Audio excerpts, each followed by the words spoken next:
Selena Anicle.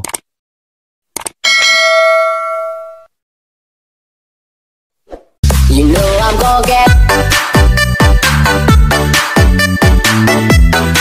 So punta ka lang dito sa YouTube, itong ginagalaw ko, so press natin to, press natin.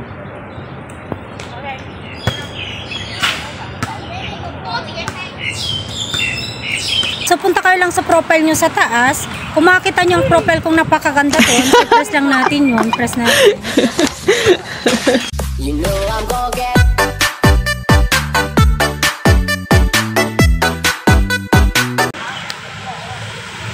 So mapupunta ka dito sa channel mo mismo. Kung makikita mo yung pencil dito na ginagalaw ko, yung press mo. So may makikita ka dito na privacy. So may nakalagay dito na keep all my saved playlist private. So turn on mo lang to, turn on mo. Kung gusto mong i-public ang iyong mga sinave sa playlist, so i-turn off mo lang to, turn off mo. Turn off mo. So, kanya lang kadali kung paano mag-turn on and mag-turn off ngayong mga sinave na mga videos sa iyong playlist. So, that is for today. So, I hope na lang katulong ako sa inyo, especially sa mga new beginners.